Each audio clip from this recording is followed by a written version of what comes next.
जय गुरु जी संगत जी, आप कैसे हैं। मैं हूं करण अंकल और गुरु जी का प्यारा सा चैनल गुरु जी सत्संग डिवाइन में आपका वेलकम। और आज का जो है आपको बता दूं, आज का सत्संग अमृत वेले के बारे में। मगर आपको ये बता दूं कि क्या संगत का मेरे मैसेज आया और फ़ोन भी आया है और व्हाट्सएप पे भी एक छोटा सा वो आया है, कहते हैं बताया, उन्होंने कुछ पूछा मेरे से, तो उनका वॉइस मैसेज आपको सुनाऊंगा अभी मैं।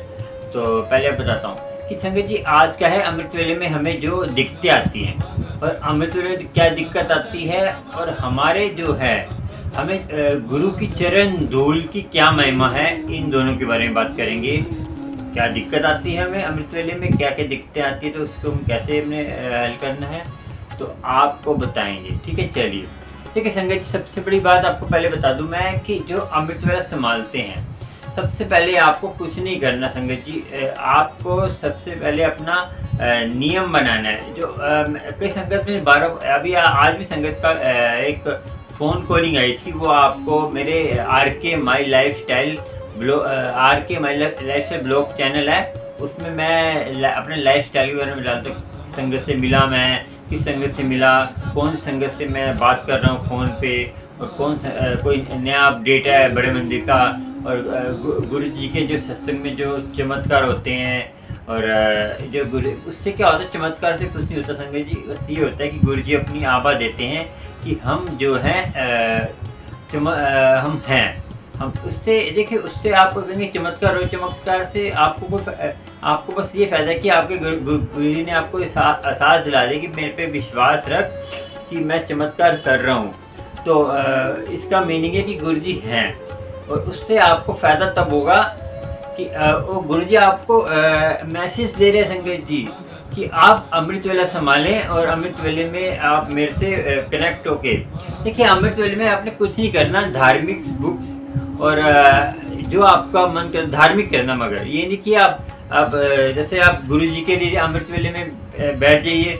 तो गुरु जी कहते थे अमृत वेले में आप बैठ गए ना, आप ये कह के बैठ जाओ मैं तुम्हारे लिए बैठा हूँ, गुरु नानक मैं तुम्हारे लिए बैठा हूँ। मैं अपनी बताता हूँ, मैं बोलता हूँ गुरु नानक जी मैं आपके लिए बैठा हूँ, अमृत वेले में बैठ जाइए। और आपने मैं बताता हूँ कि कहीं कहते हैं हमें नींद आती है, हमें कहीं कहते हैं कि जो है जो आंटियों के महीने के जो लास्ट महीने के जो दिन होते हैं, 5-6 दिन दिक्कत वाले होते हैं, और समझ गए होंगे। उसमें अमृत वेला संभालें। आंटी का एक मैसेज आया था, अभी सुनाता हूँ वो आंटी का, तो वो आप शॉर्ट वीडियो में आपको बता दूंगा। शॉर्ट वीडियो देख लेना, उसमें आपको उस आंटी का मैसेज मिल जाएगा। इसमें अभी बताने का फ़ायदा नहीं है, शॉर्ट वीडियो में सभी सुन लेना, मैं डाल दूंगा तो आप देख लेना। उसमें डालूंगा कि अमृत वेले की ये महीने के अमृत वेले में महीने में जो दिक्कत आती है 5 दिन, वो लिखा होगा, तो पढ़ लेना, उस पर आप सुन लेना। तो संगत जी आपको बता दूं कि आपने जो अमृत वेले में महीने की दिक्कतें आती हैं, उनका जो है आपने कोई कहते हैं अमृत वेला संभालना चाहिए, नहीं संभालना चाहिए, और नींद आती है हमें, और ये आता है, तो सबके एक ही निवारण है। सबसे पहले आपको जो है ऐसे बैठ जाइए आप, तो बताता हूँ आपको, ऐसे बैठ जाना है आपने। ठीक है, बैठ गए, ऐसे चौकड़ी मार लेनी है ऐसे। तो आपने कुछ नहीं करना, आपने खाली ये करना है, बताता हूँ आपको।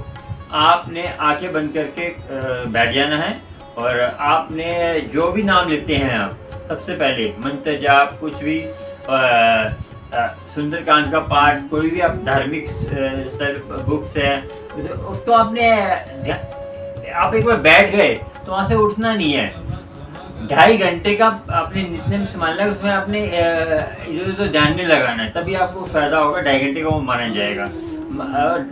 जो 5 घड़ी 4 घड़ी का सत्संग तो जरूरी है। 4 घड़ी का सत्संग कितना होता है, एक घड़ी होती है 24 मिनट की, तो एक घड़ी आपको 24 मिनट की होती है, तो आपको लगा लेना है कि 4 घड़ी कितनी है, उतना तो आपको संभालना ही होगा। तो ध्यान लगाना है, देखिए ऐसे करके बैठ जाना आपने, और अपने श्वासों को ऐसे करके, मैं बोल रहा हूँ, आपने बोलना नहीं है, श्वासों को ऊपर चढ़ाना है। फिर जैसे मैं वाहिगुरु लेता हूँ, आप राम राम ले लीजिए, कुछ भी ले लीजिए।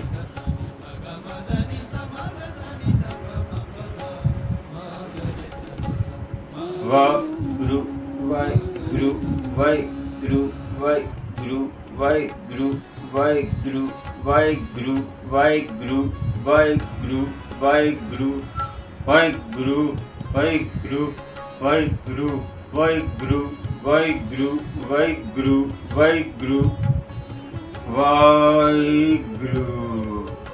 ऐसे धीरे धीरे छोड़ना है। 12 बार आपने श्वासों को ऊपर ले जाना है हृदय में। तो आपने क्या करना है, हृदय में ले गए तो 12 बार वाहिगुरु वाहिगुरु राम राम राम राम राम राम राम राम। एक मूल मंत्र जैसे आपने जो शिव जी सदा सहाय, ये तो लंबा हो जाएगा, तो आप राम राम ओम नमः शिवाय ले सकते हैं। ओम नमः शिवाय ऐसे लेके मन में लेना है, बोलना नहीं है, ठीक है। मैं तो बोल के आपको समझाने के लिए बोल रहा हूँ। तो आपने ऐसे जैसे 12 वाले ऐसे ले लिए, 12 वाले आपने क्या करना है, ऐसे लेना है। वाह गुरु राम राम राम राम ओम नमः शिवाय ओम नमः शिवाय मन के अंदर। ओम नमः शिवाय ओम नमः शिवाय ओम नमः शिवाय ओम नमः शिवाय। 12 बार लेना है, सांस आपके ऊपर होंगे तो छोड़ना है। ओम नमः शिवाय। जैसे राम राम लेना है, राम राम राम राम राम राम राम। सांस छोड़ने तब 13वीं बार 12 बार ऊपर ले लिया। तो इससे क्या होगा आपको, जो आप जब नाम जपेंगे आप तो एक तो आपको जो है आपका मन में शुद्धि, मन टिकने में सहायता मिलेगा। और एक और करना है आपको, बताता हूँ आपको। चलिए अभी दूसरा स्टेप बताता हूँ। आपने ऐसे कर लेना है और ऐसे करके आपने ये देखिए ये अंगूठा है, इसको ये मैं लीड निकाल देता हूँ। तो ऐसे अंगूठे को ऐसे ऐसे लेना है कान में और आंखों में लेना है। देखिए ऐसे आंखों में लेकर ऐसे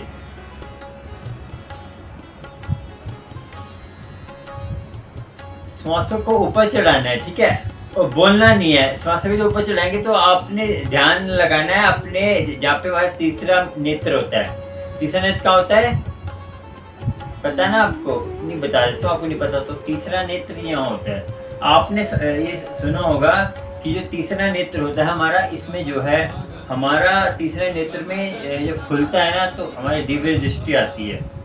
जो भोलेनाथ थे उनका तीसरा नेत्र खुल गया था और वो भी इंसान ही थे। संगत जी आप ये मत सोचिए कि आपको इसलिए बता रहा हूँ कि आप सोच रहे होंगे कि ये चीज़ें हमें को बता रहे हो, ये आपसे आपके साथ आगे होगा। जो धार्मिक स्थल पर आगे जाना चाहता है, गुरुजी तक नहीं टिकना आपने। गुरुजी आपको रास्ता दिखाने आए हैं, वो आपको खाली गाड़ी पे बिठाकर आपको लेके जाएंगे, आगे आपको खुद जाना पड़ेगा। गुरुजी जाना है, गुरुजी आपको खाली हेल्प कर रहे हैं, मगर आपको परमात्मा से मिलने जाना है। परमात्मा कौन है? जो ऊपर बैठा है, गुरुजी जिसने गुरुजी को भेजा है, ठीक है संगत जी। गुरुजी ने किसको भेजा? जो परमात्मा है वो एक ही है, वो समय समय पे सबको भेजता है। और मैं आपको बता दूं कि आपको एक कथा सुनाऊंगा, उस कथा से आपको मालूम होगा कि जो है परमात्मा एक ही है और परमात्मा का कोई उच्चारण नहीं है। पहले ये क्रिया कर लें, इसके बाद आपको बताते हैं। कथा सुनाऊंगा और 2-3 कथा उसको सुना के आपको पूरा हो जाएगा कि परमात्मा कहते हैं आपका भाव का मुख्य होता है और परमात्मा आपकी जो मेहनत से परमात्मा मिलेगा आपको, और आपको उसके लिए कमाना पड़ेगा। कैसे कमाना पड़ेगा सब बताऊंगा, पहले ये बताइए। देखिए आपने ऐसे कर लिया तो आपको यहाँ पे ध्यान लगाना है, ऐसे करके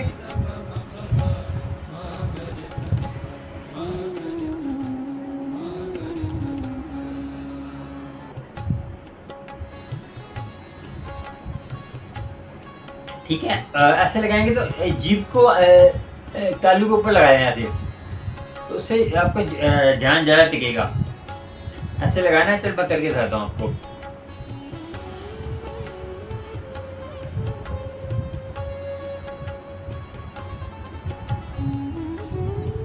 आपको पहले अंधेरा अंधेरा लगेगा, स्टार्टिंग में करेंगे ना आप तो अंधेरा सा लगेगा, यहाँ से लगेगा।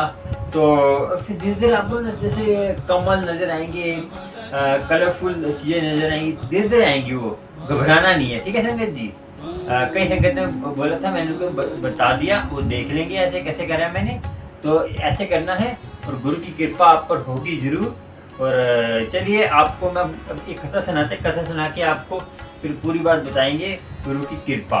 जी एक बार बता दूं आपको, जैसे मैं आपको बताया था कि भक्ति भाव, जैसे भाव से भक्ति करने, जो जिनको महीने का जो है लास्ट दिन, महीने में जो 4-5 दिन प्रॉब्लम आती है, उसमें आप भक्ति ले सकते हैं। देखिए संगत जी, सबसे बड़ी बात बताऊँ आपको, जो अमृत वेला है वो तो संभालना ही आपको।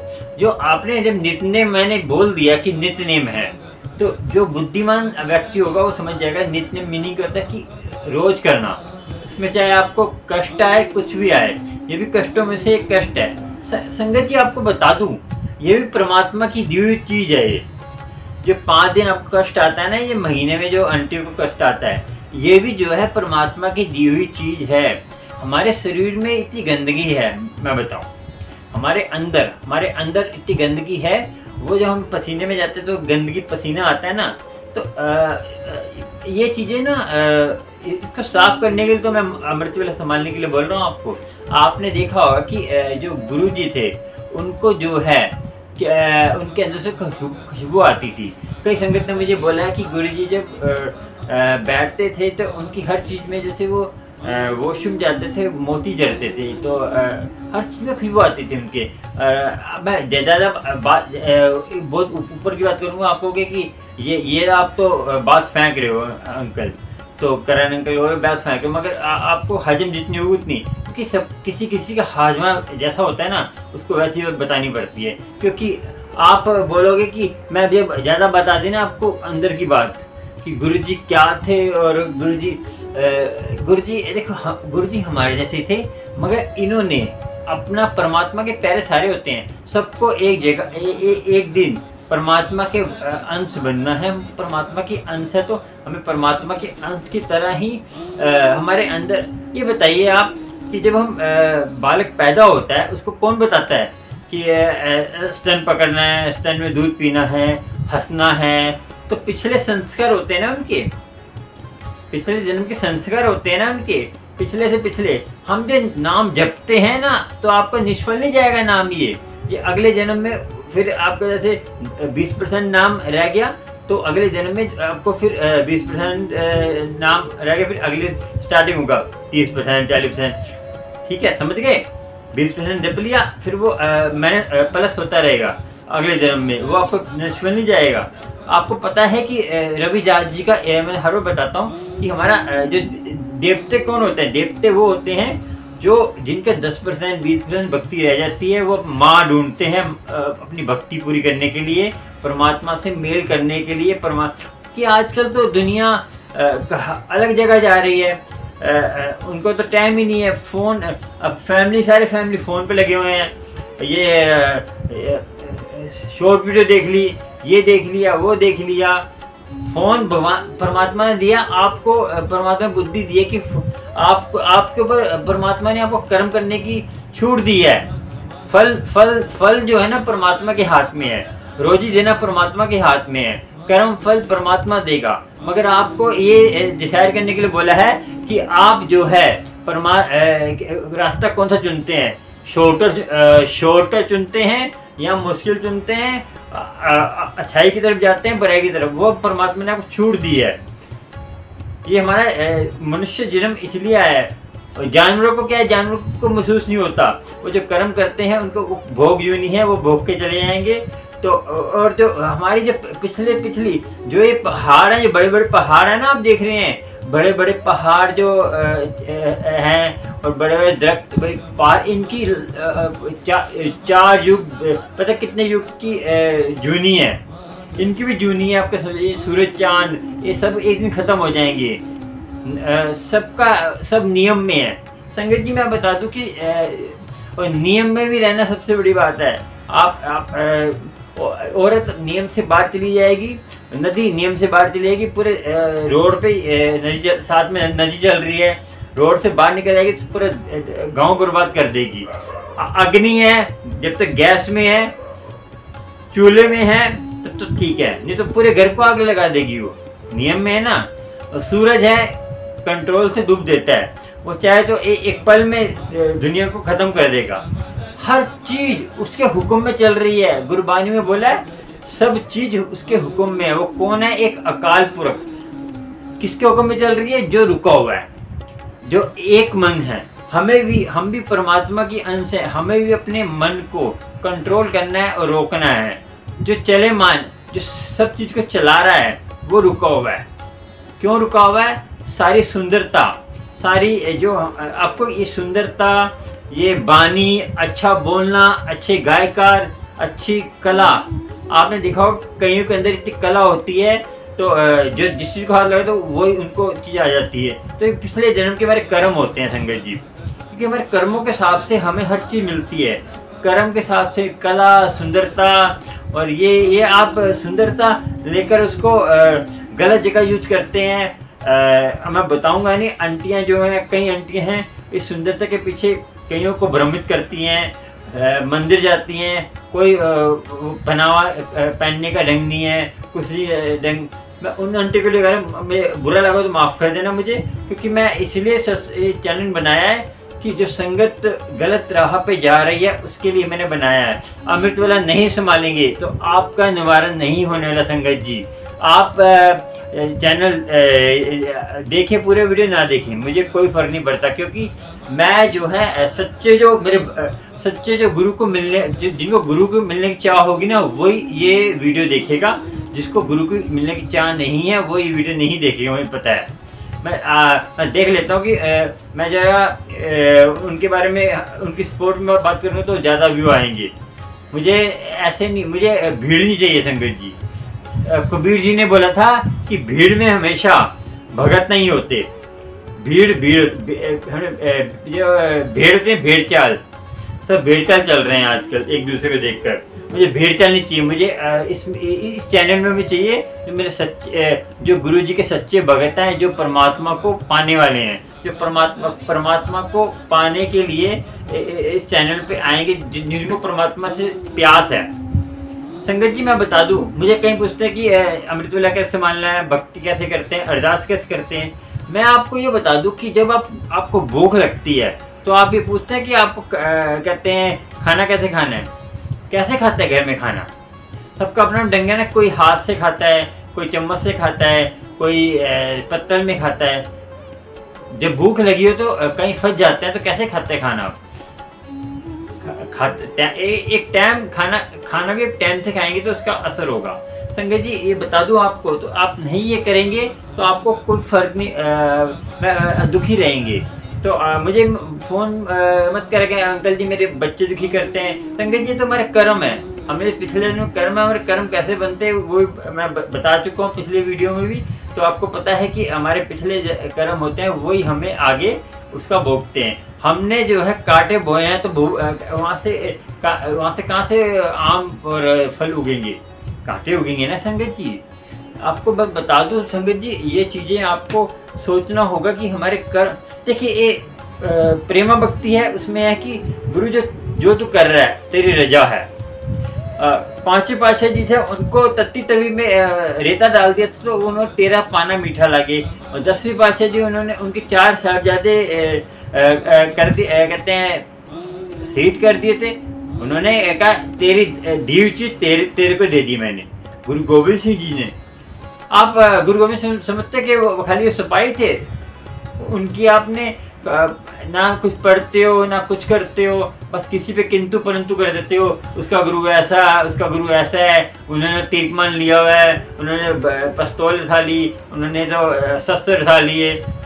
संगत जी दिमाग लगा के सोचो, कुछ उनके बारे में पढ़ो, उनके बारे में जानो, तब किसी पे उंगली उठाया करो।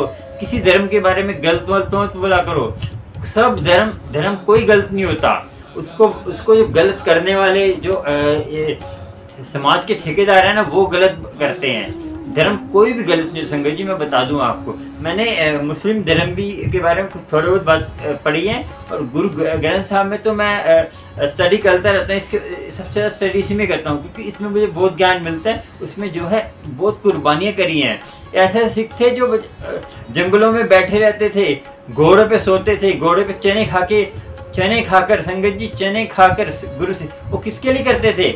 आप जो ये कहते 12 बज गए, पता आपको 12 बजे क्या होता था रात को? 12 ये जो बना दिया, एक जो ऐसा राजा था जिसको कोई नहीं हरा पाया था, समझे आप? कोई नहीं हरा पाया था, पूरे देश को उसने गुलाम कर लिया था, सारे मुगलों को गुलाम कर लिया था। उसको थोड़े मुट्ठी भर सिखों ने रात को 12 बजे हमला करते थे, और बहू बेटियों को बचा, जो उसने जो सामान लूटा था, इतना सारा सामान लूटा था, जो लूट के लेके आया था पूरे देश से सारा सामान, और बहू बेटियों को छुड़ा के लाए।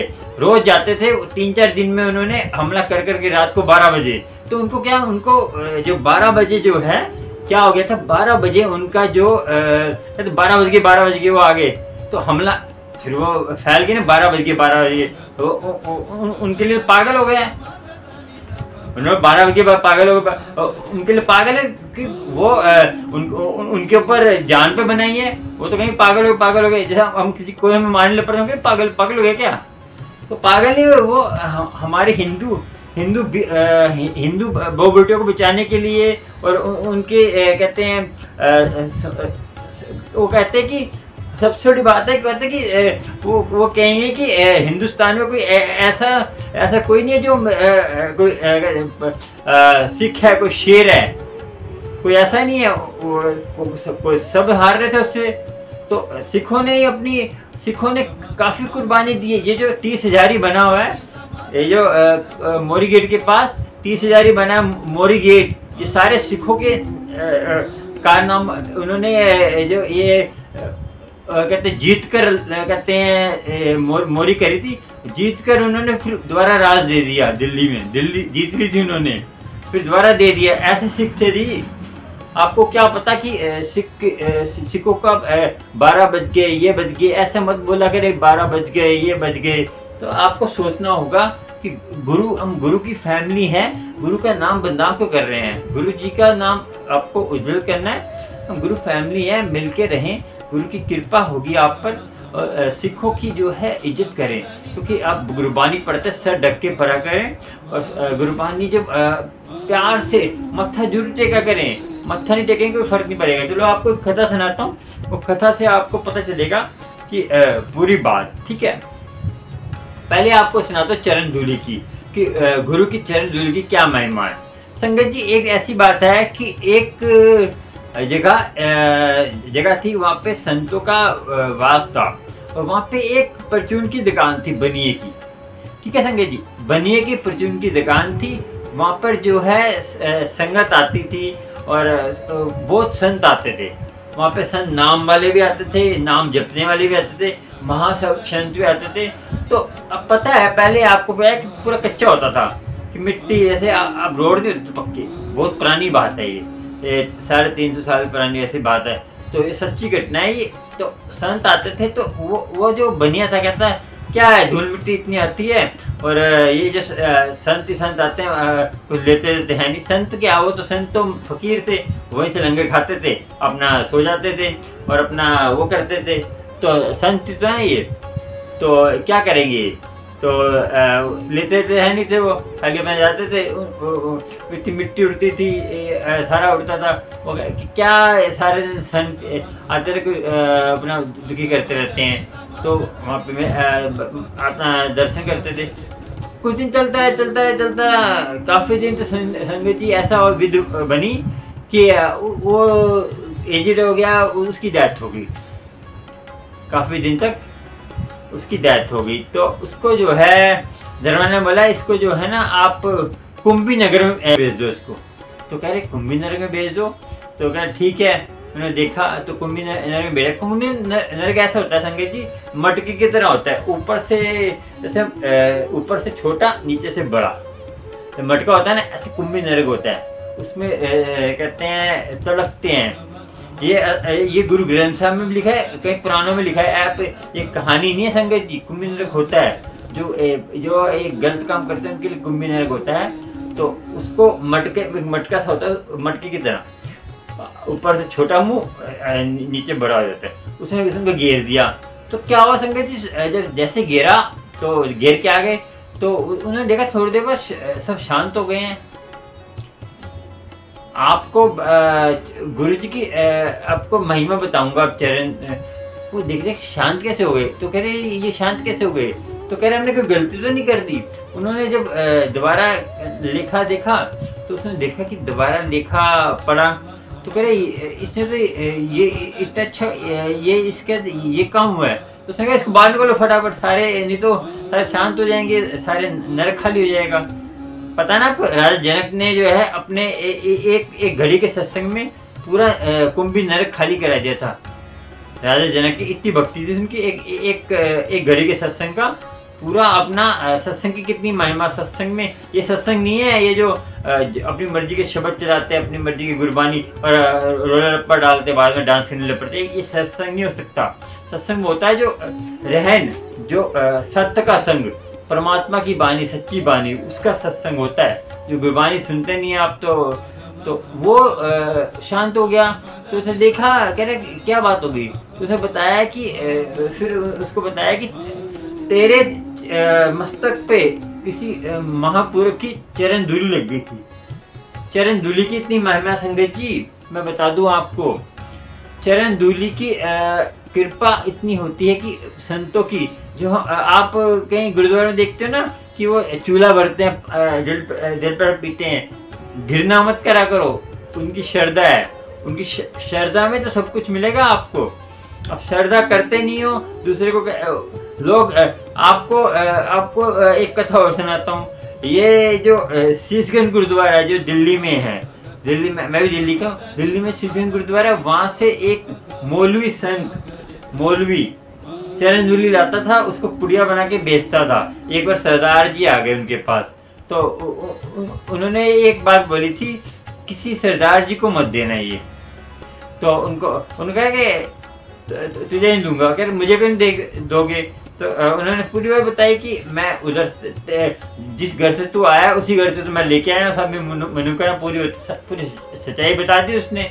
तो ये बताइए संगत जी, सच्चाई पूरी बता दी, मगर आप भी जो है दूसरे घर पे जाते हो, उधर जाते हो, कहीं सिख फैमिली देखता हूँ तो गुरु जी के मंदिर आ रहे हो आप, अच्छी बात है, मगर अपने गुरु का आप अमृत वाला संभाल नहीं रहे। क्या गुरु जी कहते हैं अमृत वाला संभालना ना, जब देखो तब अमृत वाला है।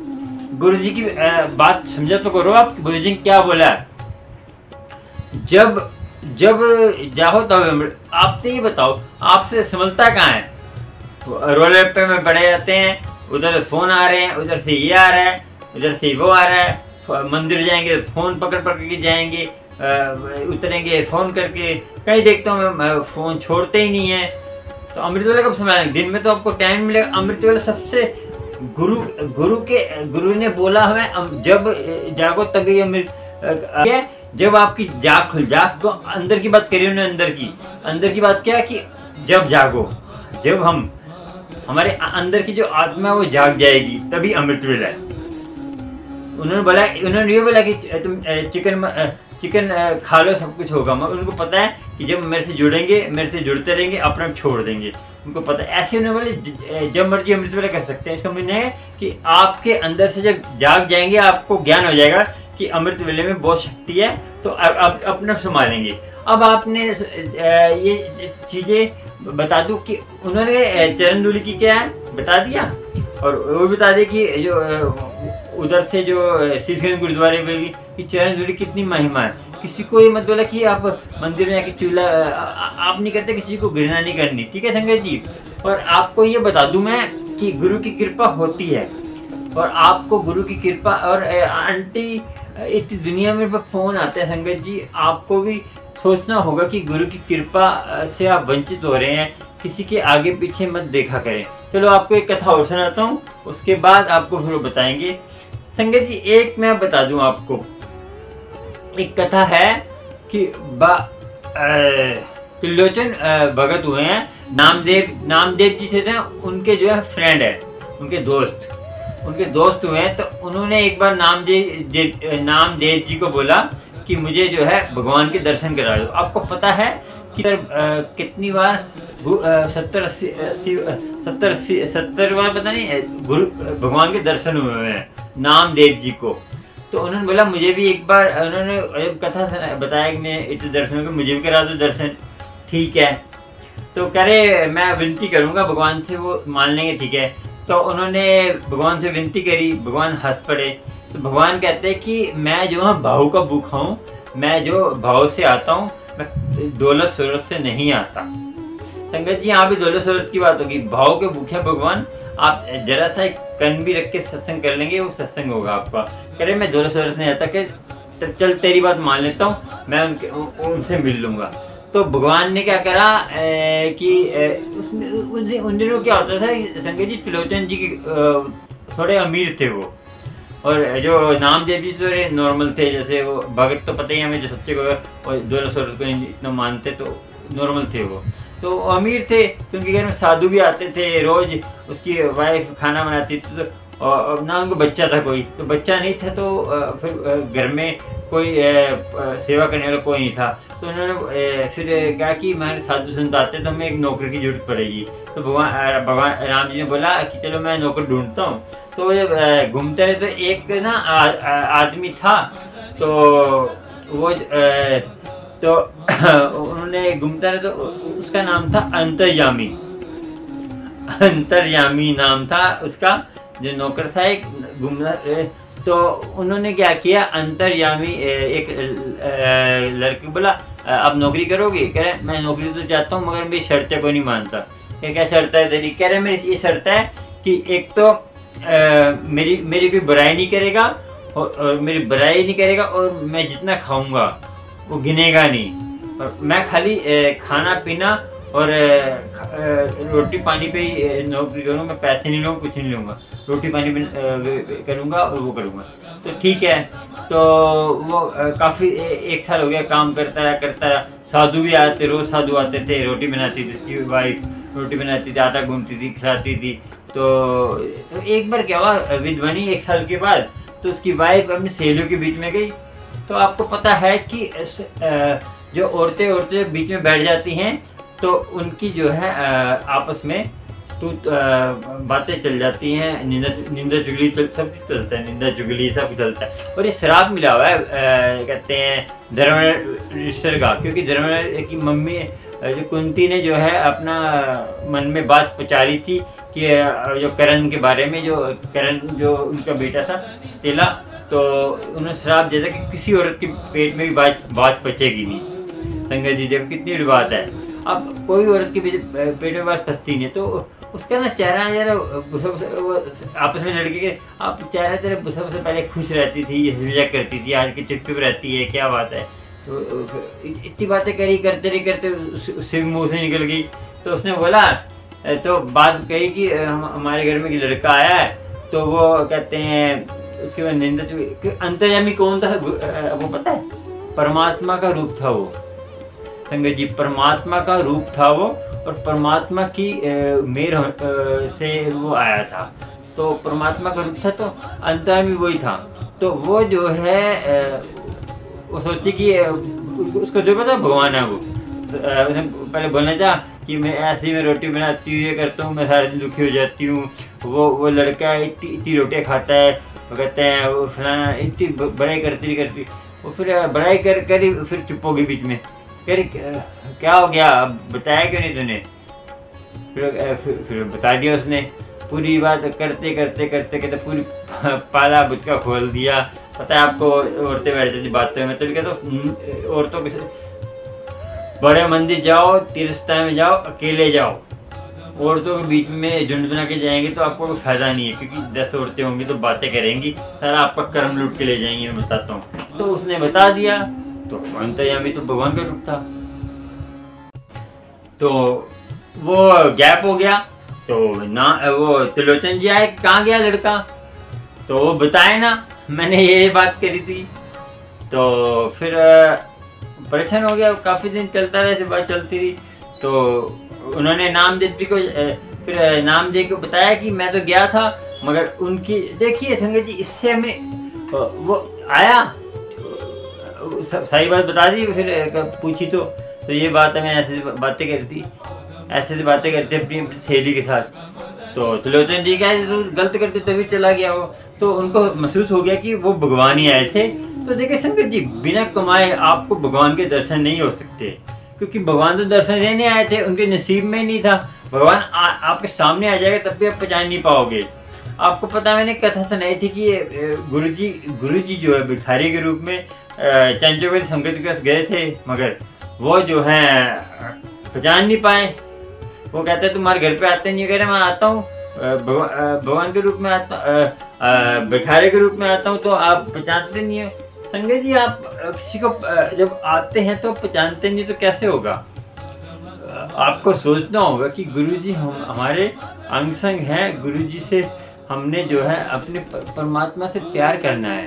हम दिनचर्या हमारी हम क्या कर रहे हैं आजकल? किसी की हेल्प करने पर राजी नहीं है, इंसान को इंसान नहीं समझते। दो पैसे आ जाते हैं हमारे, हम भूल जाते हैं, कहते हैं अकड़ जाते हैं। जो अकड़ा कौन होता है? मुर्दा। आपको बुरा लगेगा, माफ कर देना। जो अकड़ा होता है मुर्दा होता है। गुरबानी में लिखा है जो अकड़ जाता है वो मुर्दे की तरह हो जाता है, कि मुर्दा अकड़ा हुआ है। घमंड कभी नहीं करना चाहिए। घमंड आपको पल भर में नीचे से गिरा देगा। मैं बता रहा हूँ आपको, नीचे गिराएगा तो उसकी जो है आपको बहुत बड़ी सजा देनी मिलेगी, और गुरु की कृपा नहीं होने वाली आप पर। गुरु आपको सब कुछ देने आता है, मगर आपको नियम पालना है और अपनी श्रद्धा बनानी है। जैसे अभी मेरे को कई फ़ोन आते हैं कि मैं अभी आपको बताऊं, एक आंटी का फ़ोन आया था कि उन्होंने अमृतवेला संभाला है। अमृतवेला संभाल कर उनकी जो है हस्बैंड की नौकरी नहीं लगती थी, कभी लगती थी छूटती थी, लगती छूटती थी। उन्होंने अभी 4 दिन ही अमृतवेला संभाला है। अब उन्होंने कैसे संभाला अमृतवेला मुझे नहीं पता। मैंने मेरे से पूछा, उन्होंने मेरी वीडियो देखी तो संभाल लिया। देखिए संगत जी, आप पूरी वीडियो देखते नहीं हो तो थोड़ी बहुत देखी, छोड़ दिया, पहले फटाफट बंद करो। जल्दीबाजी में वो कहीं तो स्पीड लगा देंगे। वो जो स्पीड में क्या, पूरी वीडियो देखते ना, लास्ट तक देखते मैं क्या बोला। तो बात बोलता हूँ, आपने आंटी ने 4 दिन अमृतवेला संभाला तो उसकी हस्बैंड की नौकरी लगी, अच्छी नौकरी लगी अमृतवेले की। मैं फिर मुझसे पूछती है कि अब मैं अमृतवेला जो रेगुलर संभालूं क्या?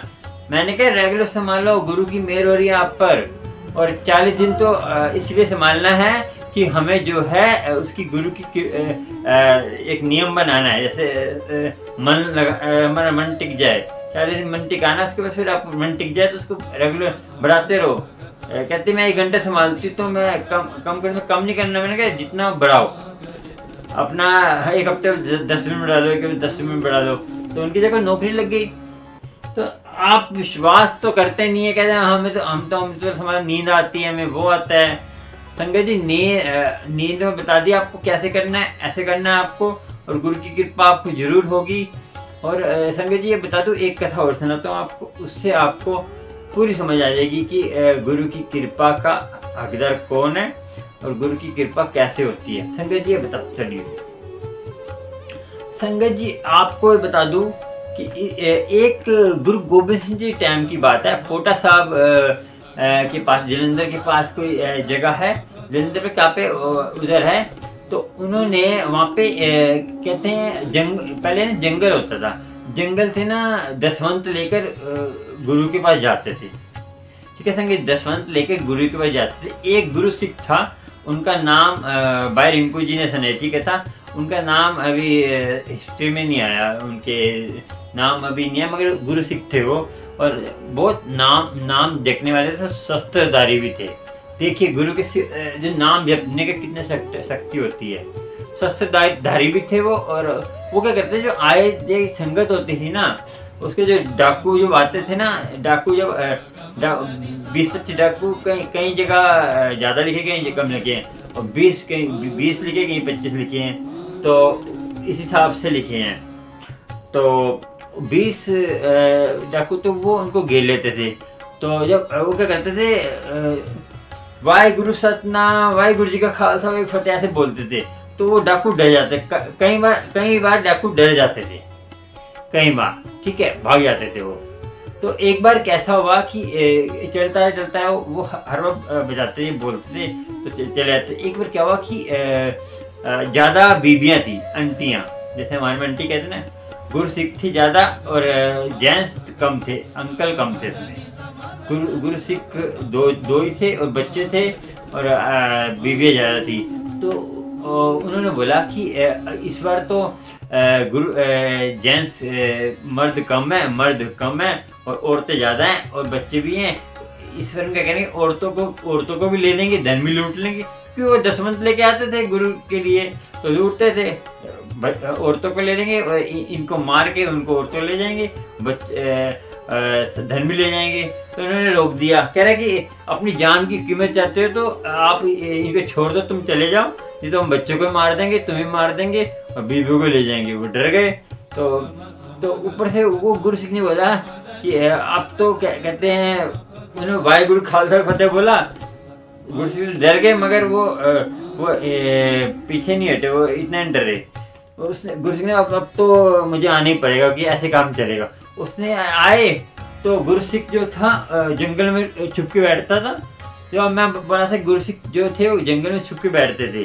और वो जो है गुरसिख ने जो है अपना दिखाया, शस्त्र युद्ध किया, उसके जान तो बचा दी उन्होंने उनकी, वो चले गए, मगर उसके जो है 100 तरह से जख्मी हो गए। हर तरह उनके चक्कू छुरियाँ सब लग गई और जख्मी इतने हो गए।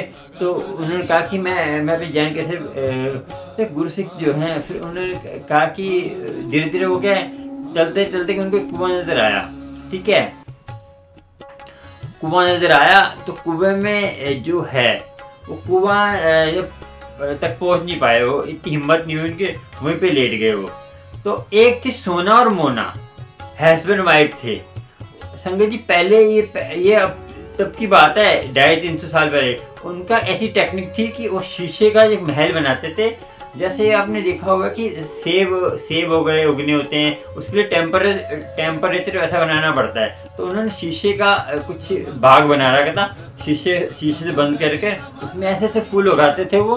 तो वहाँ की रानी भी उनके फूल देखने आती है, इतनी टेक्निक थी। वो अमीर बहुत थे संगत जी, ठीक है। सोना मोना अमीर बहुत थे, हस्बैंड वाइफ थे। सोना वो थी और मोना उनकी वाइफ थी। तो सोना उनका वो था। तो सोना और मोना जो है दोनों, तो उनको जो है उनके घर साधु संत बहुत आते, सोना मोना के घर में। तो साधु संत आते थे, किसी से ये पूछते कि भगवान का, उनको फिर ना लगन लगी कि हमने परमात्मा कैसे पाए, दर्शन कैसे देगा। तो किसी ने बोला ऐसे, किसी ने उनको जो कर्म कांडों में लगा दिया कहीं ने। तो कर्म कांड अलग बात है संगत जी, वो बताऊंगा आपको। कर्म कांड में लगा दिए संगत जी, तो ऐसे वैसे करो, ऐसे करो, ऐसे करो, तो कर्म कांड में लगा दिए। ये आपको इसमें शिक्षा मिलेगी कर्म कांड क्या होता है। कर्म कांड क्या होता है, जिसमें भगवान का नाम नहीं होता, खाली हम कर रहे हैं। कर्म कांड जरूरी है, स्टार्टिंग में जरूरी है, मगर उसके बाद तो आपको फिर कहते हैं परमात्मा का नाम लेना ही होगा। और आप देखिए लोटा ब्लेस नहीं कर सकते तो घर में गुरु जी के स्वरूप के सामने लोटा रख दीजिए और गुरु जी ब्लेस करिए। और उसके लिए आपको क्या करना, अमृत वेले में बैठ जाइए और 2.5 घंटे का नित्यनेम तो करना पड़ेगा। नित्यनेम करके बैठिए, गुरु जी ये अमृत वेला ये लोटा ब्लेस कर दीजिए, हो जाएगा। मंदिर आने की जरूरत नहीं है आपको। जो बीमार है, जो नहीं आ सकते उनके लिए है, बाकी तो दिल्ली में वो तो जाएं, ठीक है। और ये कर्म कांड ऐसा है कि आपने कोई भगवान का नाम नहीं है, जो बोल दिया कर्म इसका कर दिया, उसमें आपको वो नहीं। उसने कर्म कांड लोग बताने लग पड़े। उसने बोला कि उसने एक संत ने बोला कि रोज आपने कुएं से पानी रोज भर के लाना है और इसको कन्हैया को दर्शन, लड्डू गोपाल को या उसको नहलाना है रोज। तो उनका नियम था, वो जहाँ पे वो गिरे थे सिख, वहाँ पे वही सोना और मोना जो गुरसिख की कहानी बता रहा हूँ। तो वो जो है उन्होंने बोला कि मुझे पानी तो पिला दो। तो वो सोचने लगता है कि अभी तो हमने स्नान भी नहीं कराया, बोलना तो हमारे तो नाराज होंगे, जूठा हो जाएगा पानी, और पानी जूठा हो जाएगा। कह रहे कोई बात नहीं, आपने मेरी दवाई दारू नहीं कर दी, मैं प्यासा तो नहीं मरूंगा, तो पानी तो पिला दो।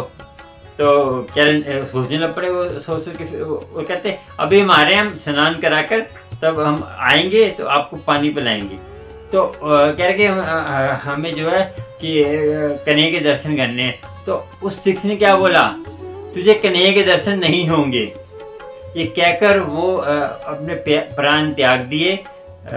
उनको बाद में पता चला, जब ये बोला तो चले गए। जब स्नान करा के आए तो देखा कि उसकी तो शरीर छोड़ दिया उसने, तो प्राण त्याग दिए हैं। तो वो तो मन में बहुत वो फिर स्नान भी कराते रहे, उनको मन नहीं लग रहा स्नान कराने में, फिर उन्होंने स्नान ही छोड़ दिया। तो उसने वहाँ की रानी को पता चला कि ऐसे ऐसे गुरु सिख की वहाँ पे हत्या प्राण त्याग दिए हैं ऐसे से। फिर उन्होंने बोला, सुना मोना ने कि मैं हमारे साथ ऐसा सच बोल दिया उन्होंने कि हमने ऐसे ऐसे करा था कि हमने इनको पानी पिलाया, हमने जो है भगवान को स्नान करें। ये कर्मकांड होता है संगत जी। मैं आपको बता दूं, आप अमृतवेला संभालते हैं, आपने अमृतवेला संभाल रहे रोज, आपका डेली नियम है, तो उस बीच में आपसे कोई हेल्प की जरूरत है, कोई बीमार है, कोई बीमार है, कुछ भी परेशानी है किसी को भी, अमृतवेला छोड़कर उसकी आप हेल्प करेंगे, बीमार की सेवा करेंगे, अपनी माँ की सेवा करेंगे, अपने बच्चों को कोई भी मजबूर उसकी सेवा करेंगे, वो अमृतवेला आपका माना जाएगा। ये मत करिए अमृतवेला संभालते हम किसी की हेल्प नहीं करेंगे, किसी बेजुबान जानवर की हेल्प नहीं करेंगे, किसी की। अब आप जो आपके बताइए, जो बेजुबान जानवर को खाते हैं और उनकी करते हैं, उनका क्या हाल होगा, पता आपको क्या बुरा हाल होगा। जो हम किसी मेन जड़ी दया है, दया के बाद पेड़ तभी उगेगा कि पेड़ तो पेड़ के जो फल उगते हैं वो तो हैं, मगर मेन जड़ जो है दया है। दया नहीं करेंगे, बेजुबान जानवर पे दया नहीं करेंगे, खा जाएंगे आप, आपके कारण मर रहे हैं वो, आप टेस्ट लगे खा रहे हैं, तो आपके गुरुजी ने कहाँ से पाएंगे संगत जी आप। तो ये देखिए कि वो दैट हो कि वो रानी माँ की सारे गुरु गोविंद सिंह जी के पास गए, तो कह रहे कि हमारे जो यहाँ के गाँव को विविधता तो नहीं आएगी, गुरु गोविंद सिंह में नहीं आएगी, ये जो है आप इनकी भागीदारी नहीं हो। मगर जो फिर उसने किसी परेशान थे सोना मोना, तो जब रानी तो गई उन्होंने बता दिया कि, तो उन्होंने बोला सोना मोना परेशान थे, इधर फिर सोना मोना का गुरु सिंह ने बोला कि गुरु गोविंद सिंह जी के पास जाओ, तो वो जो है आपको दर्शन देंगे। तो क्या हुआ था संगत जी, उधर से ही गुरु गोविंद सिंह जी जाने वाले थे, आने वाले थे, ऐसे आए ना संगत जी, आधे रास्ते में अब दर्शन हो जाएंगे गुरु गोविंद सिंह जी के। तो वो जैसे आए तो आधे रास्ते जंगल से मुड़ गए, वो जंगल से मुड़ के फिर वो आगे से फिर वो वहीं पे आ गए, उनको दर्शन नहीं दिए। तो उनको विश्वास हो गया कि ये गुरु गोविंद सिंह जी कन्हैया के रूप ही हैं। ठीक है, आपको आज पता चल जाएगा कि परमात्मा सब एक ही है। गुरु गोविंद सिंह जी को कैसे पता चला, बात तो उन दोनों की हुई थी ना, तो सिख की डेथ हो गई और उन दोनों की बात हुई है। गुरु गोविंद सिंह जी कैसे चला, वो जाने तभी तो पता चला ना, परमात्मा का रूप है तभी पता चला। गुरु गोविंद सिंह जो कहते हैं शस्त्रधारी थे, उनको तो ये भी पदवी नहीं दी, भगवान की पदवी कैसे देंगे। गुरु गोविंद सिंह जी तो 10वें गुरु हैं, तो उनके तो पदवी देंगे ना। उनको कैसे पता चला गुरु गोविंद सिंह जी को, किसी की बात फैली नहीं है। तो उन्होंने बीच में निकल गए वो, ठीक है। सोना मुन्ना तड़प गए। सोना मुन्ना ने कहा कि ये तो, उन्होंने फिर उनके वहाँ गए। सोना मुन्ना कहते हैं वहाँ से फिर अनंतपुर साहब गए। अनंतपुर साहब में उनकी बात चली। अनंतपुर साहब में भी उन्होंने कहा कि दोनों तरफ चदरें लगा दो, मैं किसी को दर्शन नहीं दूंगा। और चदरें लगा के चले गए, सोना मुन्ना दर्शन नहीं दिए काफी दिन। फिर वो उसकी जो वाइफ है सोना मोना वाइफ है, और वाइफ ने बोला कि ये गरीब नवाज है, जो गरीबों को जा सुनते हैं। तो हम क्या करते हैं, उन्होंने सारा कुछ हमारा बेच दिया, गरीबों को दे दिया, गरीब हो गए वो। तो गरीब हो गए तो उन्होंने बोला कि गरीब नवाज है, तो अब तो दर्शन देंगे। तो अब उन्होंने क्या करा, सना भेजा कि हम मजबूर हैं, हम ये हैं, गरीब हो गए तो मजबूर हैं, फलाना देंगे। तो कह रहे कि उनको बोल दो कि मैं दर्शन नहीं दूंगा, जो मर्जी कर लो। सोना मोना कहते अब तुम गरीब भी हो गए, हम तो कहीं जा नहीं सकते। ठीक है संगत जी, ये संगत जी आनंदपुर में ये पोटा साहब की बात है।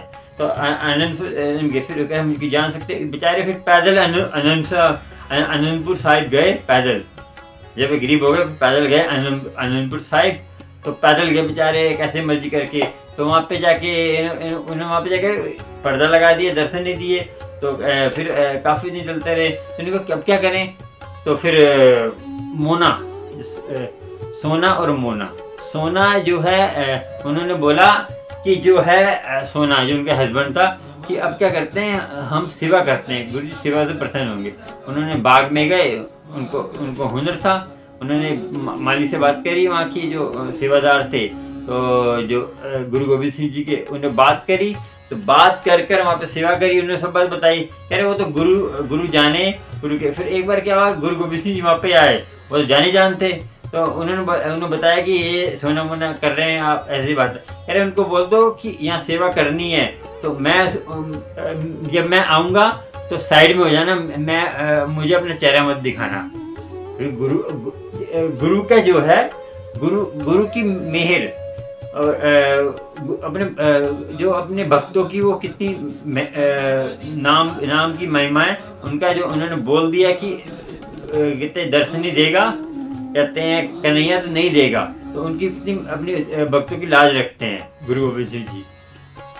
कहते हैं वो जो है, कहते हैं गुरु भगत जो है जो बात जो गुरु जो बात कर देता है ना, तो भगत उसको काट सकता है, मगर जो भगत बात करते गुरु नहीं काट सकता। गुरु ने इतनी महिमा दी है भक्तों को। और भगत कौन है, जो परमात्मा की आज्ञा में रहते हैं, उनको इतनी महिमा है। जो आपने सुना होगा कि एक कच्ची पट्टी में जो अरदास करी थी उन्होंने, तो कच्ची पट्टी को गुरु उसको किसी ने अरदास जैसे कहा कि हमारी जो ईंटें जो अच्छी निकले, कि सारा मैंने पैसा बहुत लगा रखा है ऐसे। गुरु की मेरे थे ना अर्जुन देव जी की, तो उस टाइम की बात है। तो उन्होंने कहा कि अरदास करो तो तेरे सारी ईंटें अच्छी निकलेंगी, बढ़िया निकलेंगी। तो अरदास करके लंगर करा। लंगर में भाई बुद्धू जी आए। तो बुद्धू जी बहुत नाम के धनी थे, नाम जपना, उनको उन्होंने नाराज करके भगा दिया। क्या तू कौन होता है, कहते हैं मेरी, कहते हैं तू कौन, भाग यहाँ से। सिंपल से रहते थे। कभी भी किसी निराधन आपके सत्संग में कोई जो पागल सा लगे, आपको कोई मैले कपड़े पहन के, कभी इसको भगाना मत। लंगर खिलाइए, बैठिए, लंगर सत्संग में बैठाइए। कोई पता नहीं परमात्मा को रूप आ जाए आपके सत्संग में, कहाँ पर, और कहीं भी आ सकता है, भिखारी के रूप में, कोई भी गुरु जी भी आ सकते हैं। तो फिर उसने बोला, जब अरदास करने का टाइम आया तो उसने बोल दिया कि तेरा पाला जो जिसमें ईंटें होती हैं, पाला कच्चा रह जाए। तो कच्चा रह गया। तो उसने बोला कि तू कौन होता है। गुरु ने बोल दिया पक्का रहेगा। गुरु ने बोला कि मैं जो कह देता हूँ उसका जो मोल नहीं है, जो भगत ने कह दिया, भगत की मैं नहीं काट सकता, मेरी भगत काट सकता है। इतना मान दिया है संगत जी, गुरुओं ने इतना मान दिया है भक्तों को। आप भक्ति करते नहीं हो, फिर आप कहते हैं हम दुखी हैं। तो भक्तों को इतना मान दिया, आपको सोचना चाहिए संगत जी, कृपा गुरु की होती है, मगर आपको लेने का जांच आनी चाहिए। वो बताता हूँ। तो अब सोना मने कैसे चलते हैं, तो बीच में आ गई थी तो बता दी। तो मैं बोले मेरे, तो उसने बोला कि इनको बोल दो कि मेरे नज़र ना आए जब भी मैं बाग में आऊँ। तो ठीक है। तो कह रहा अब क्या होगा। तो कुछ दिन के बाद उनकी बीबी जी आई, नाम भूल गया मैं, गुरु गोविंद सिंह जी की उनकी बीबी आई, उनकी वाइफ गुरु गोविंद सिंह जी की। तो माता जी वो माता जी के पैर पड़ गए। वो माता जी करते, माता जी कहेंगे गुरु गोविंद सिंह बीबी को, उनकी धर्मपत्नी गुरु गोविंद सिंह जी की, उनके पैर पड़ गए। बताया ऐसी बात है। फिर गुरु गोविंद सिंह जी को बताया उन्होंने कि आप उनको इतने आपके तरले कर रहे हैं, हम क्यों नहीं कर रहे। उसने बताया कि मेरे भगत को, जो मेरा सिख था, उसको इन्होंने कहते हैं उसने ये वरदान किया है, मैं नहीं कर सकता, क्योंकि जो मैं वरदान दे दूँ वो कहते हैं और जो मेरा भगत, जो मैं श्राप दे दूं मेरा भगत छुड़ा सकता है, मगर जो भगत श्राप दे दे उसको मैं नहीं काट सकता, क्योंकि मैंने मान दिया हुआ भक्तों को, सिखों को, कि मैं नहीं छुड़ा सकता, ये नियम है। तो उसने बोला कि इनको बोल दो कि सचखंड में जाकर उससे माफ़ी मांगे और इनका जो है सारा कल्याण हो जाएगा। सचखंड में जाकर उनसे माफ़ी मांगे, सारा इनका कल्याण हो जाएगा। तो इन्होंने क्या किया कि सचखंड में कह रहे ये सचखंड बहुत तो अच्छा लगेगा, कह रहे कर लेंगे, इनका वैराग बहुत है, जो वैराग में होता है ना वो कर लेता है। तो बताया, उनको खुश हो गए। कल गुरुजी को गुरु गोविंद सिंह जी का कुछ बर्थडे था, पे क्या था, जन्मदिन था, तो उन्होंने बोला कि उनके लिए हम कलाकार थे, फूलों की वो लेके बनाई। तो एक ऊपर से फूलों की जो रात को आज्ञा दी कि हम फूल तोड़ लें आपके बाग से, माता जी से ली, जो उनकी धर्मपत्नी थी, गुरु गोविंद सिंह के साथ तोड़ लो। तो इन्होंने जब बाग बनाया तो एक साधु आ गया, वो पहाड़ों से, उनको उनके लिए कहते हैं मैं तो वैरागी में पैसे नहीं, मुझे बुक्के सा बना के दो, मुझे सारे फूल दे दो। तो वो भी क्रोधी से श्राप दे देता था। वो कह रहा मैं तुम्हें श्राप दे दूंगा, वो कर दूंगा, इधर कर दूंगा। तो उसने कहा कि मैं क्या करूं, तो उसने आंखें बंद करी। वैसे एक श्राप तोड़ लगा वहाँ में, और एक श्राप और लग जाएगा, सोना मोना कहते। तो उसने बोला कि संत को आंखें बंद करी। उसने गुरु गोविंद सिंह की आंखें, उन्होंने मन में गुरु गोविंद सिंह ने ना करी है, उसने मना कर दिया। फिर उसने जो है गुरु गोविंद सिंह जाके बोला कि ऐसे ऐसे बात है, मना कर दिया उन्होंने, ऐसे है। तो उन्होंने जो फिर बुके बना के लेके आए। तो वो बुके जो है वो बुके लेके आए, काला पड़ गया, खराब हो गया। तो वो बुके लेके आए। तो वो बुके जो लेके, तो फिर वो बाद में बुके लेके आए तो उनको स्वीकार कर लिया। तो उनकी जो है धीरे धीरे जब उनकी लगन लग गई, तो उनकी भक्ति भी, उन्होंने सचखंड में जाकर उस जो है सिख से माफ़ी मांगी।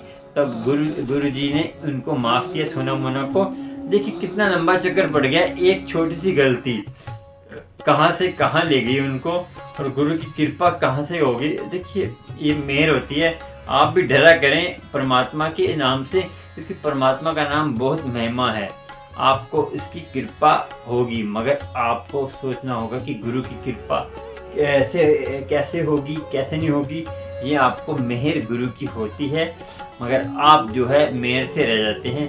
तो आपने भी एक कथा जो मैं सुनाता हूँ, संगत जी, जितने भी आपके रिश्तेदार हैं, जितने भी, वो किसी काम नहीं आएंगे आपके।